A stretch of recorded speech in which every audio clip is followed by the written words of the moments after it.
I have been fighting for democracy since I was 13 years old. When I grew up in Zimbabwe, we had well-equipped schools. We had houses. We had food. We had jobs. The only thing that we lacked was dignity, justice, and the right to vote. We were forced to walk in the gutter while only white people were allowed to walk on the sidewalk. It was a criminal offense for us to walk next to the shops. We are not allowed to walk into a supermarket and buy the goods that we wanted. We were forced to buy our goods outside a supermarket, in an alley, from a window.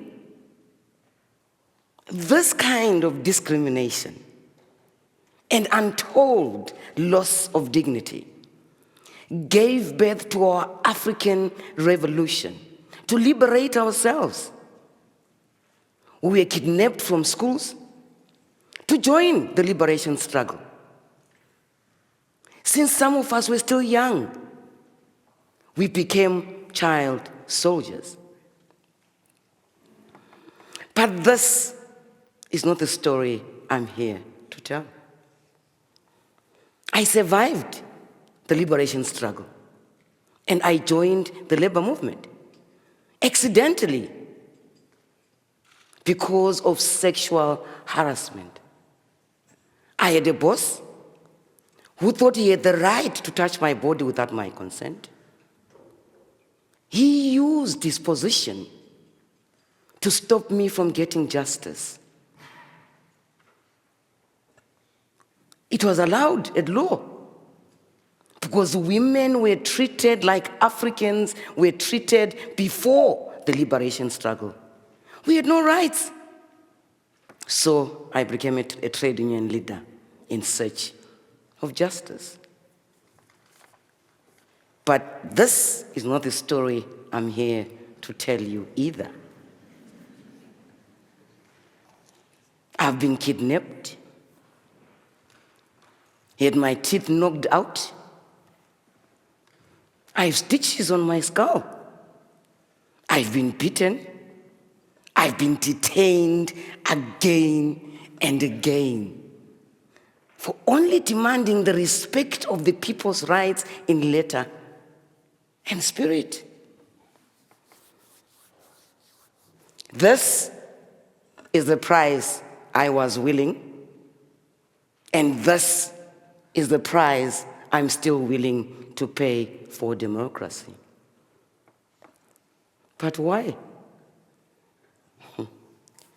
Because I believe in democracy. I believe in the people. The people have a right to be heard. The people need their concerns addressed and their needs met.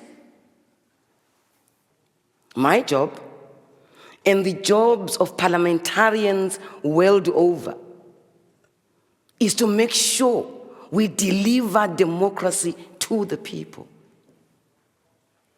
We, as parliamentarians, are the voices of the people in the corridors of power.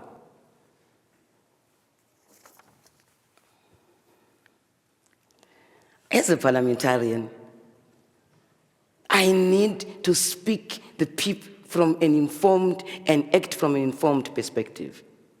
I need to speak the people's language, feel their pain, and express their emotions.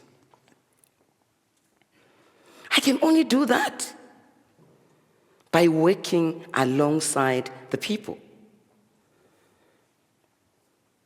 If I'm to understand their problems and help find solutions, I need to get out of my comfort zone. Solutions to problem in any community lie within the community. The communities know the problems better than anybody else. That includes me. I've witnessed this so many times. I start by listening. It's a bit of a lost art, especially amongst politicians. People want leaders that listen, help find solutions, and transform their lives by asking the right questions. It sounds simple. It should be, but it's not. This is the story I want to tell you. In Zimbabwe, our public transport vehicles are called combis. When a combi driver went over a pothole, and by the way, we have plenty of them, lost control and killed a pedestrian, the people called me for us to find a solution to avert any further deaths. I listened and I asked questions. And in the absence of road maintenance, we resolved that we are going to fill up those potholes using charcoal that was easily accessible within our community. We are all out there, very sweaty, dirty, and filling up the potholes. And the police came to ask what we're doing. And before I knew it, I was arrested for impersonating a member of parliament.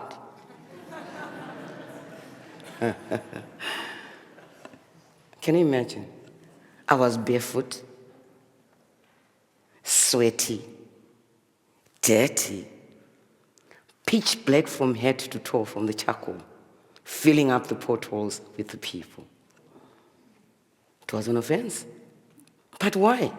It is because I wasn't behaving the way people perceive a parliamentarian and a leader should behave. I'm supposed to be in an air-conditioned office, away from the people, remote, and very cool.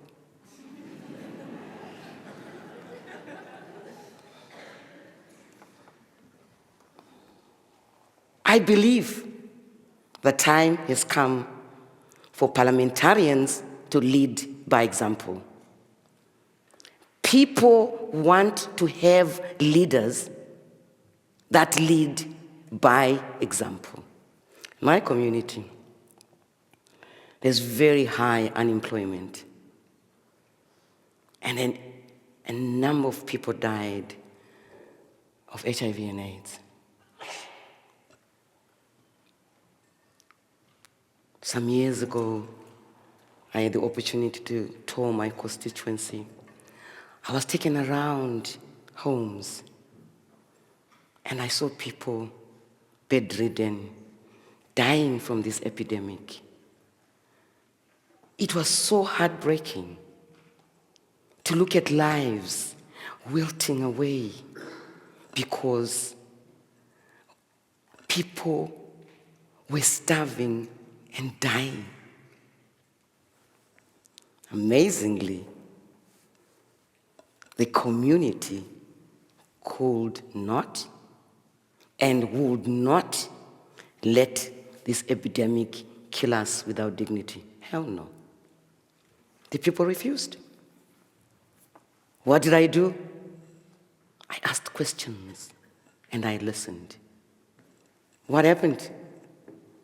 The women came together and formed home-based care groups to look after the sick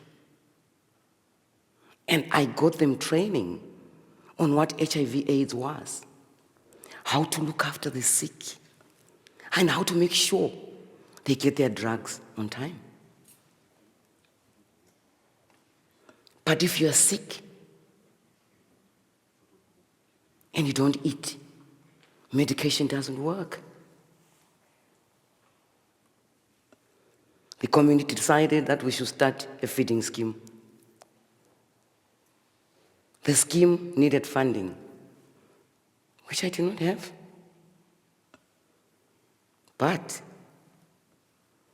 it was harvesting time. And there were fields that were not harvested. The community asked me to go and ask the landowners for them to harvest their crops. And we use those crops to feed the sick. What did I do? I listened and I spoke to the landowners. They agreed. But that wasn't enough. We complemented the crops that we got from the landowners with community school gardens. Those gardens were looked after by the kids during the school days, during the week. And weekends, the community came in to look after those gardens. I also have a school in my constituency. It had an alarming number of kids that were abused and HIV positive. Some of them were on antiretroviral drugs, and others were not. Hunger stopped them from taking the drugs. That was the benefit of the feeding scheme that we studied in the school. The community decided that we start a feeding scheme in the school and feed all these kids in this government school, regardless of their status. We fed them. I listen and I ask questions. Every Wednesday's afternoon in our parliament, we have what we call the question and answer session. Unscripted questions asked by us to government ministers. It is broadcast live. So I get questions from all over the country. And then I ask the questions to the respective ministers and I get the answers. I record my questions via WhatsApp, WhatsApp. And record the answers again. And forward those recordings to the people that gave me the questions, for them to know how their questions were answered. My job is to listen, take questions, and follow up. This is my fundamental role as a parliamentarian. A fundamental role in democratic representation at its highest, connecting the people to the executive arm of government. We, parliamentarians, have the power to bring change and make a real difference. But we don't often use it. I try never to forget who I represent. Others should not either. After all, the government is the people. Democracy, government of the people, by the people, for the people.